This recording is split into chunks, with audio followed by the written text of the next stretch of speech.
कोण बघितलं हे सापाला? मुलगी ना, म्हणजे बाहेरून आत आला. हा तिथं तुमची बॅग आहे बघा, तिथं होतं ते. आणि एक उंदीर होते तिथं. उंदीरच्या पाठी मी आलो होतो काय? म्हणजे काय ते उंदीर मेलेलं पडलं तिथं आता. कोपऱ्यात लपून बसलाय की हा. हो, त्या आवाजाने आमच्या सगळ्यांच्या बरोबर. ते आवाज उद्धव करून बसले सगळ्यांनी. नाग आहे बरोबर ओळखलं की तुम्ही. होय? कसा पण काढतो. काय सांगितलं नाग आहे म्हणून? मी कलर म्हणून ओळखतो. कसं आपल्याला कॅमेऱ्याला हा बघा. कव्हर करायला बघा. होय ने? बघा बघा. आई ग, ए थांब ताई. थांबा तिथे ढगाळाचा. वाव, काय तर सुंदर आहे हो. आपल्या सतत ते लांब जाण्याचा प्रयत्न करतात.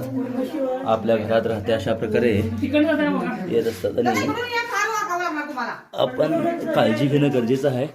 शेती शिवाराच्या जवळ जेव्हा आम्ही घरं बांधतो आणि बाहेरून तो अचानक आला असावा, पण फणा काढतो किंवा म्हणता तुम्ही, जेव्हा त्याला राग वाढतंय याहीपेक्षा त्याला भीती वाढते आणि म्हणून तो आपल्यापासून लांब जाण्याचा पहिला प्रयत्न करत होता.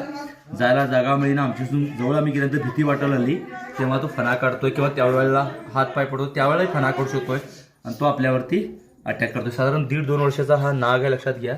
नाग आणि धामांमध्ये बरंचसं साम्य असतंय, पण मधला भाग बराचसा त्याचा धामांसारखा वाटतोय आणि हा फणा काढल्यावर मात्र तुम्ही लगेच ओळखू शकता.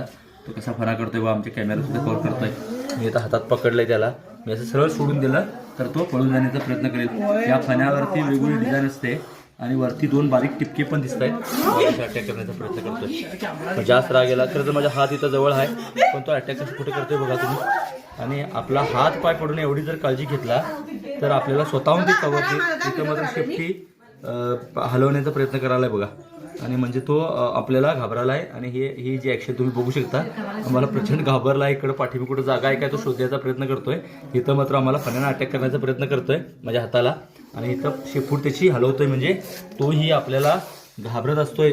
संधी मिळेल तो पळण्याचा प्रयत्न करणार. मी पुन्हा त्याला पकडून दाखवतो.